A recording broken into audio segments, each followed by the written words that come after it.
Halo, assalamualaikum warahmatullahi wabarakatuh. Bertemu lagi dengan saya, Kang Andri. Hari ini kita seperti biasa, kebetulan ini kan hari Jumat ya. Jadi kita punya cerita sebelum tidur. Ini ceritanya seperti biasa, cerita yang mistis dari pengalaman saya atau istri saya. Mudah-mudahan sekarang ini kita mengcreate lagi yang dari podcast ya. Iya. Yang banyak didengar, terus mereka pengen minta dibikin YouTube-nya gitu, YouTube channelnya. Jadi ya udah kita bikin cerita ulang lagi gitu ya. Iya. Jadi yang mana tuh bisa dijelaskan? Jadi cerita yang akan di-recreate kali ini adalah cerita mengenai pengalaman kerja Papa di Balongan. Iya, Balongan. Gitu. Jadi suami saya ini pernah bekerja di Indramayu. Ya. Jadi ini tuh tahunnya saya lupa, yang jelas tahun 2007 apa 2006 tuh. Jadi saya habis pulang dari Palembang kali ya, saya lupa itu. Kemudian saya mendaftar ke salah satu perusahaan swasta, BUMN swasta lah di Jakarta Selatan. Saya melamar ke sana, kemudian interview keterima dan ternyata saya dikirim ke Balongan Indramayu. Saya tuh ada namanya refinery-nya Pertamina di sana kan. Saya kerja, kemudian ada proyek adalah waktu itu saya lupa konversi minyak tanah ke gas ke LPG gitu kan. Nah, memang itu proyeknya proyek negara kan. Akhirnya saya dikirim ke sana dengan tim membuat mengupgrade plan itu kan.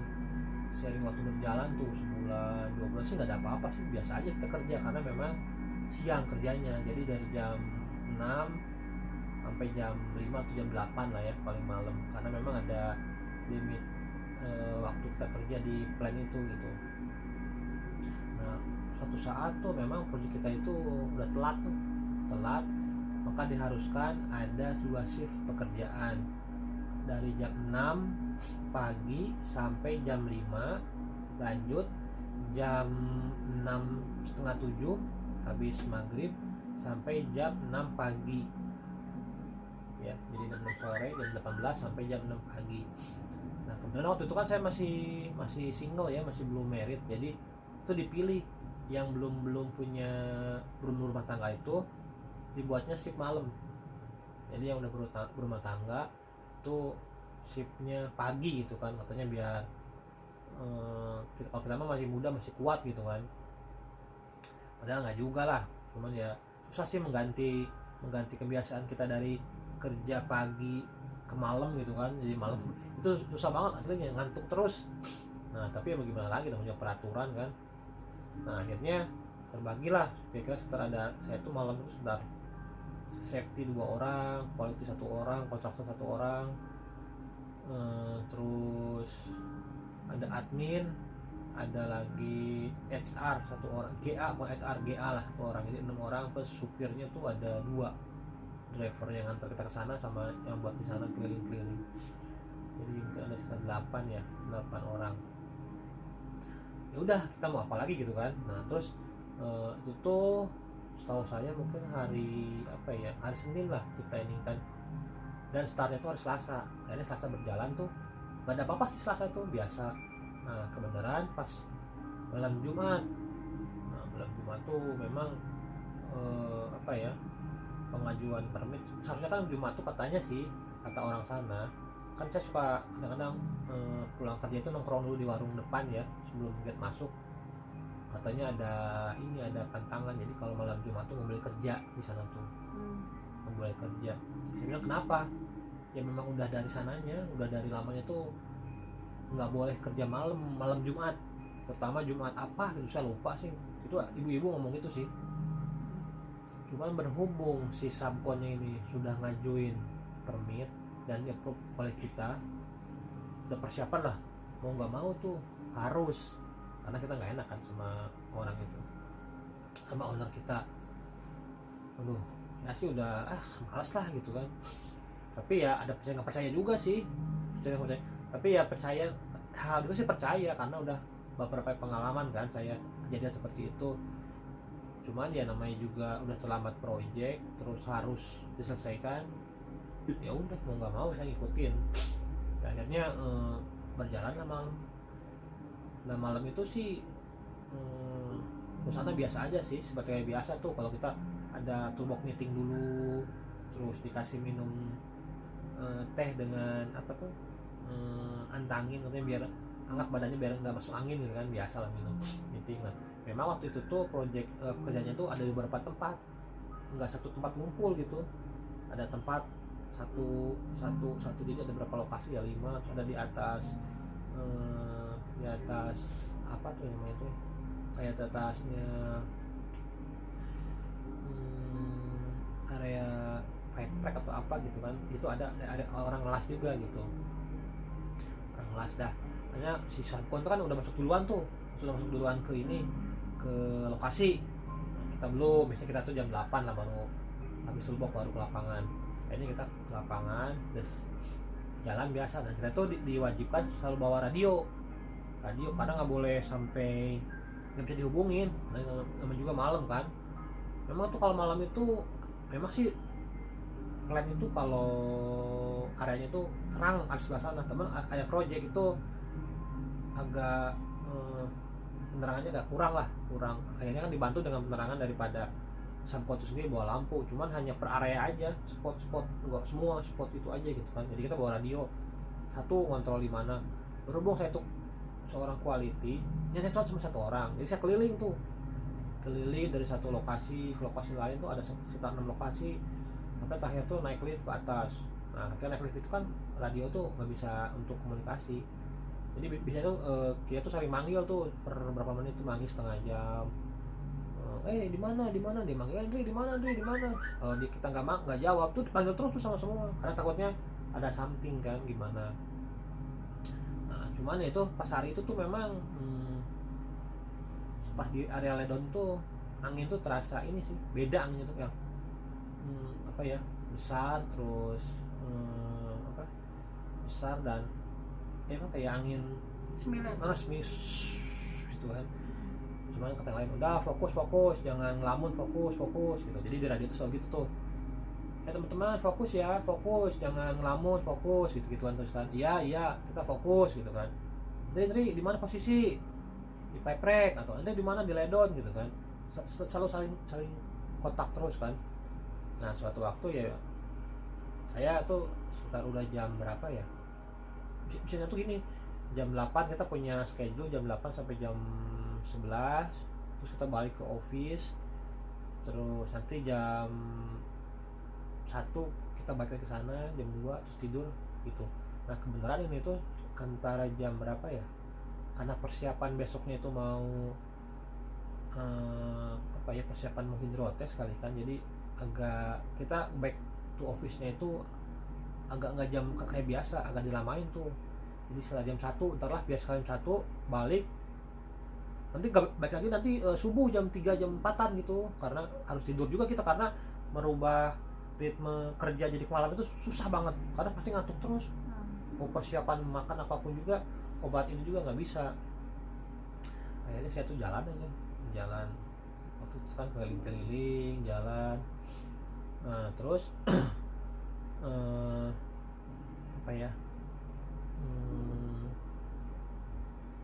teman saya itu di radio bilang, kita udah lihat jarak sih, kelihatan jarak sih, teman saya yang safety kan. Jadi pas saya jalan gelap itu kan, teman saya itu bawa radio, Indri jangan ke atas ya, jangan ke atas gitu kan. Kenapa ke atas? Sambil dia juga apa tuh ya, di radio tuh agak terbata-bata juga kan. Ada apa nih, saya bilang saya udah beda perasaan ya. Ada apa nih, bilang misalnya dia kayak gitu kan, suka bercanda, ini dia agak serius nih orangnya gitu kan, ngomongnya tuh agak serius. Pokoknya lihat udah ada jalan ke depan jalan gitu kan. Ya berhubung saya dibilangin kayak gitu, ada apa, saya lihat saya dengan nggak sengaja tuh ngelihat ke atas gitu, ke atas ini apa tuh, pipe rack gitu kan. Ternyata di atas pipe rack itu ada ya, oh, kayak bentuknya kayak orang sih, orang putih, terus rambutnya panjang gitu kan, rambutnya panjang. Itu jelas banget kelihatan. Iya jelas banget sih, cuman bentuknya kecil karena jauh, tapi putih gitu. Cuman si rambutnya tuh ya gini-gini apa, Lambai-lambai. rambutnya tuh. Iya. Karena memang anginnya tuh gimana sih, bukan angin, tapi anginnya ke ini tuh kayak agak merinding gitu, gitu kan. Terus saya bilang, nggak bisa ngomong kan, maunya itu apa tuh susah gitu kan. Tapi teman saya di radio tuh terus maju ke depan. Nah di depan itu adalah dia safety itu udah bawa mobil. Cuman berhubung kita itu apa ya, kayak yang memang gak bisa ngomong, susah. Sampai akhirnya tuh apa ya, saya tuh ya udah apa tuh, saking apa itu gitu kan, jalan tuh kayak terasa susah gitu, kayak susah jauh gitu kan. Akhirnya tuh begitu nyampe kita, ya udah, itu mobil kan hidup ya. Begonya itu kita bukan lari pakai mobil, tapi lari aja gitu. Udah tahu dari situ ke gate kita keluar itu ya mungkin sekitar 500 meteran ya, karena besar sih, jauh. Kita tuh di deket depan pinggir jalan, sementara ke dalamnya itu mungkin jauh lah itu. Malah mobil tuh ditinggalin, lari semuanya itu. Jadi yang tahu itu cuman kita 4 orang. Kalau yang pekerja lagi ngelas gitu kan, itu dia nggak tahu karena lagi serius kan. Cuma kita yang keliling-keliling itu yang lihat itu lari ke depan dengan mobil tuh masih hidup, mobil safety-nya itu. Nah, ditinggalin mobilnya. Iya, ditinggalin tuh. Memang kayak acara film apa gitu kan, kayak film-film itu tuh yang ditinggal. Bener, malah lari karena ada takut juga kan. Aduh. Nah akhirnya tuh saya lihat jam itu memang jam antar jam 1-an lah ya, jam 1-an. Karena saya dengar dari si ibu itu, kalau malam Jumat itu di area, kalau saya kesana sekitar 400 meter kesana itu katanya sih ada naga atau ular atau apalah, kata si ibu gitu kan. Makanya kata si ibu tuh, kalau kerja hati-hati mas, kalau malam Jumat, kalau di sini biasanya dilarang gitu kan. Itu jelas banget yang. Tapi sosok itu hanya diem aja gitu ya, nggak nyamperin kalian gitu. Enggak, diem aja gitu di di atas itu kan, kayak anggaplah ini apa, kayak structure ya. Dia berdiri di sini. Oh, berdiri posisinya. Berdiri. Gini-ginian, rambutnya tuh gini-ginian kayak kena Tapi angin. wajahnya nggak kelihatan. Wajahnya nggak kelihatan karena agak jauh kan, gelap kan. Cuman dia putih kelihatan. Baju putih, kakinya sih nggak kelihatan karena kan panjang gitu. Itunya tuh. Dress putih gitu ya. Gitu. Whiskey ya. Kayaknya gitu. Sampai lari itu kita. Aduh, gimana? Tapi di area itu masih ada yang kerja. Masih, kalau yang pekerja kan dibilang, yang pekerja mah kayak dia konsentrasi ke kerjaannya, dia nggak tahu. Kalau kita kan pengawas, ya pengawas kan gini-ginian kan, kemana aja itu radio gitu kan. Ngelihat, yang pertama ngeliat tuh beneran safety saya ngelihat. Dan saya di radio sama dia, karena itu tuh posisinya itu sama saya selurusan. Jadi dia bilang jangan lihat ke atas gitu kan. Ya namanya juga orang dilarang, ya dilihat lah ke atas. Ada apa gitu, ada apa gitu kan. Saya ke atas, ya ampun. Ya itu ada aja dia berdiri.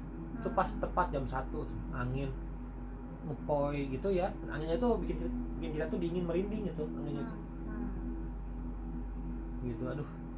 Tuh. Dan papa juga ada peristiwa lain ya, bertemu seseorang yang orang lain pada nggak tahu siapa itu orangnya. Oh iya, itu yang satu lagi ada juga sih kebenaran waktu itu. Ini lokasinya sama ya, di Balongan juga. Lokasinya sama dan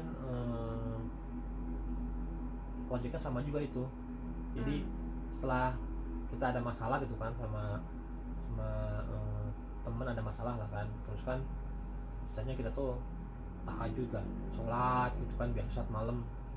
Meskipun kerja malam tetap kita sholat sih, laksanakan tahajud kayak tadi itu. Pas pulang tidur sebentar tuh jam 4 jam 3 itu kita sholat, nanti kan jam 4 keliling lagi aktif cari orang gitu, sholat gitu. Kebenaran kita lagi ada masalah sih, terus di situ tuh kerja malam itu ada samponnya itu punya safety, bukan safety apa ya, apa sih namanya itu fire watch itu apa ya, lupa saya namanya itu. Pokoknya dia tuh setiap ada pengemasan tuh dia bawa selang air, dia ngemasahin biar gak kebakar kan. Nah karena saya berhubung waktu itu sebagai inspektor tuh sering ketemu sama dia, ketemu ngobrol, toolbox meeting. Jadi yang si welder ngelas, saya ngobrol sama dia, ngobrol, Pak itu Pak apinya tolong semprot gitu kan, biasa lah. Itu setiap malam tuh saya kerja ketemu dia, diskusi, terus masih saran sama saya. Kalau ada masalah tuh tetap kita minta sama yang di atas, harus sabar gitu terus tuh. Sebulan 2 bulan, memang itu malam itu kerjaan cuma 3 bulan sih, karena itu tuh ngejar target aja sih biar nggak terlambat. Nah begitu sudah berganti ke malamnya habis ya kan, kerja malam kan ke pagi lagi tuh, pagi lagi ini orang ini nggak ada. Asumsi saya mungkin dia tuh sakit atau gimana kan ya, atau gimana. Terus tiba-tiba dia telepon sama saya, telepon si bapak itu ngajak ketemuan gitu kan, karena dia orang lokal Indramayu sih. Dia itu jadi sebenarnya dia itu PT kita itu si Subkon ini tuh dia nge-hire orang lokal juga untuk kerjaan yang ya helper lah fungsinya kan.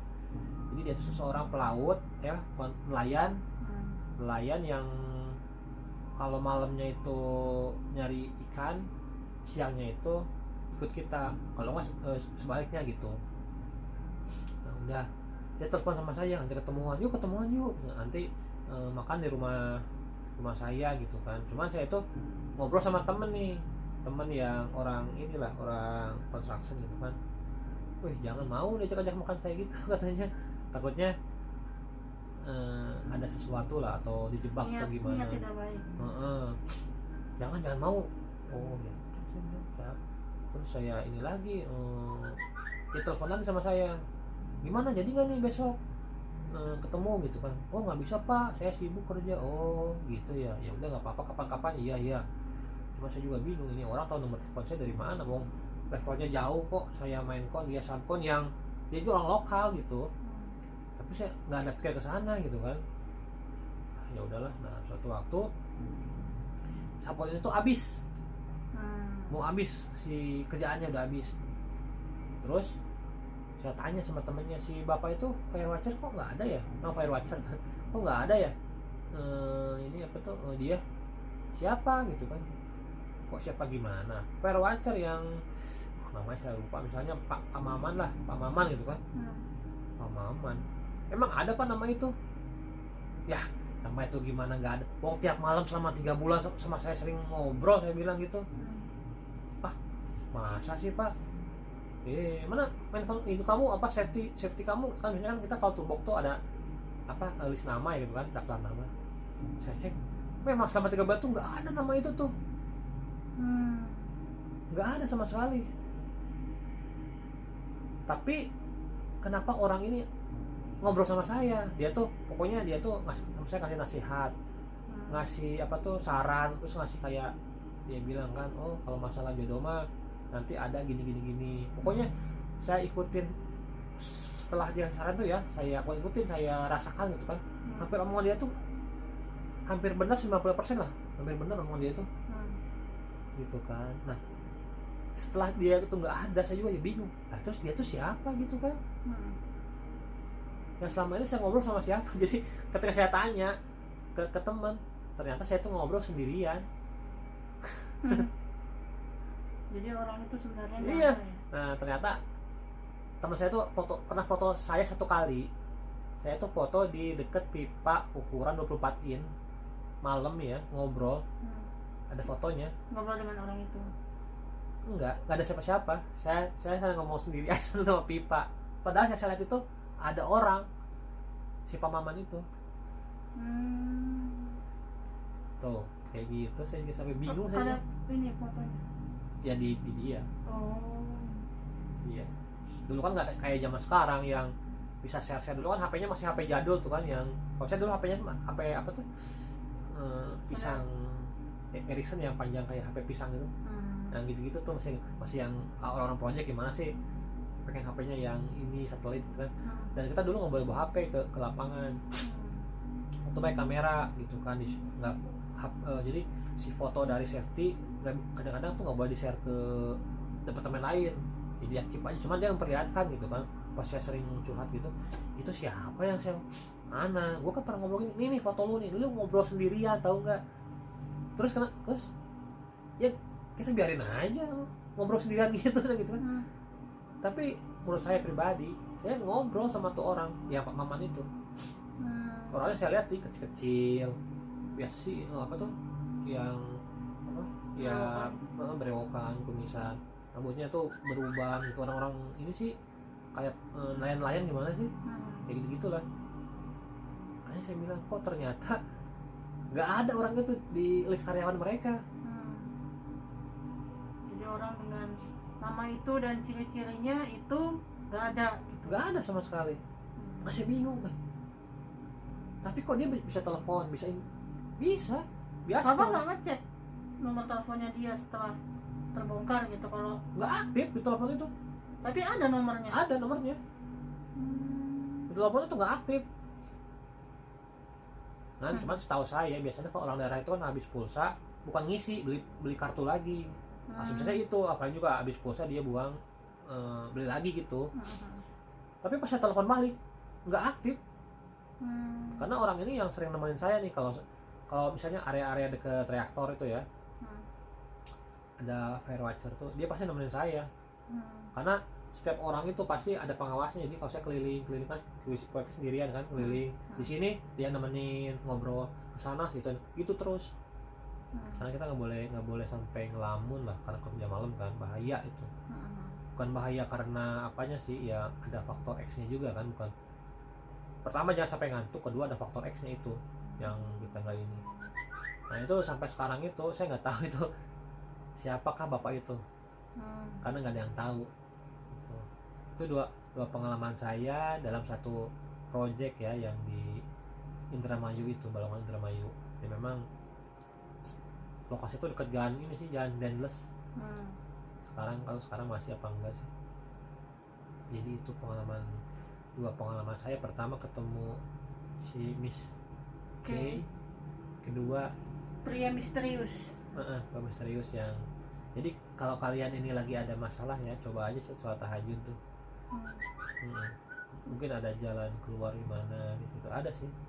Ada bantuan-bantuan tidak terduga gitu ya. Iya betul. Kayaknya pernah ngalamin gitu, nggak pernah nggak di rumah?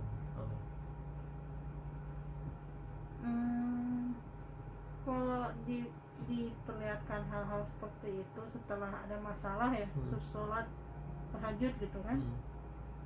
Enggak sih. Enggak. Lebih kepada setelah itu ada sesuatu yang terjadi aja gitu, yang menjadi jawaban. Kalau saya sih ya itu, kalau bapak itu tampangnya sih saya sekarang udah lupa sih mukanya, cuman kalau penampilannya masih ingat. Terus orangnya kecil, apa yang saya segini sih. Kecil orangnya tuh, pendek gitu. Dan kalau ngomong tuh sopan banget. Ngomong bahasa Sunda tapi bukan bahasa Indonesia biasa. Kalau ngobrol sama papa sih bahasa Indonesia, tapi sopan ngomongnya. Gitu, sopan banget yang ngomongnya tuh. Ya kalau ketemu assalamualaikum gini, biasa sih gimana sih kalau orang-orang daerah gitu kan, selalu Pak assalamualaikum, ngobrol gitu. Ya nemenin saya biasa, berdiri berjam-jam gitu kan, denger obrolan, mulai dari obrolan saya secara teknikal, curhat. Dan dia tuh ya hebatnya tuh ya, dia tahu apa yang saya alami. Tuh hebatnya tuh dia. Itu waktu kan ngobrol kan. Maksudnya Papa tidak menceritakan sesuatunya secara detail. Tidak. Ya? Awalnya saya curhat itu karena dia bisa baca pikiran saya. Dia bilang gini, Pak, kalau masalah jodoh tuh udah tentuin gitu. Nanti Bapak juga bakal ketemu. Kalau yang sekarang itu udah, itu namanya tuh ya itu kalau jodoh itu kan istilahnya kayak coba-coba ya, cocok-cocokan gitulah. Dia bilang gitu kan, jadi jangan terlalu mensuka hati ya, kalau udah ya anggap aja. Aku udah kenal belum? Udah ya sama Bapak udah. Tapi masih ya kita masih dengan pasangan masing-masing lah. Enggak. Oh iya, masih ya. Gitu. Gitu. saya bilang saya sih tadinya nggak habis pikir, nggak terlalu dipikirin kan. Cuma selama kelamaan ini kok orang tahu banget sih yang saya ada masalah, apa yang saya pikirin tuh tahu. Akhirnya di situ saya mulai open sama dia, cerita gimana kakak saya gimana, ada masalah gimana itu. Dia mulai open, saya mulai open ke dia gitu, karena dia tahu. Makanya saya bilang ini bukan orang biasa-biasa kayaknya gitu. Setelah dia nggak ada saya baru ini kayaknya bukan orang biasa-biasa, karena tahu. Dan ya itu tadi pas terakhir tuh nggak ada nama dia di list karyawannya si Samkon itu, nggak ada, orang-orang nggak tahu. Terus bilang wih surprise juga siapa nih gitu. Dan sampai akhirnya saya selesai di sana juga ya saya nggak ketemu lagi, terakhir itu aja. Siang-siang apa ya, terakhir dia pamit itu udah nggak ada lagi dia gitu. Ya mungkin itulah cerita yang terjadi selama Bapak kerja di Balongan. Iya iya, yang kalau di podcast sih banyak orang dengerin juga ketiga gitu. Oke, mungkin sekian dulu ya cerita kita ini. Nanti kita buat lagi, nanti kita lihat lagi di podcast kita mana lagi yang banyak diminta untuk dibuat video seperti ini. Nanti juga dari mama istri saya juga nanti ada cerita-cerita sih. Mungkin besok ya kita buat gitu. Atau seminggu 2 hari lagi nanti, pokoknya kita kabari lah. Oke, terima kasih sebelumnya.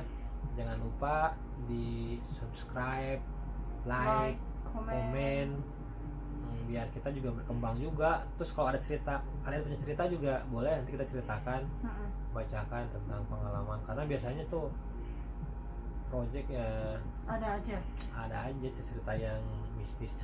Ya kadang-kadang kita nggak perlu ceritain kan, karena ya yang proyek kan lingkungannya sedikit kali. Paling ke keluarga cerita gitu. Oke, terima kasih sebelumnya. Assalamualaikum warahmatullahi wabarakatuh. Bye.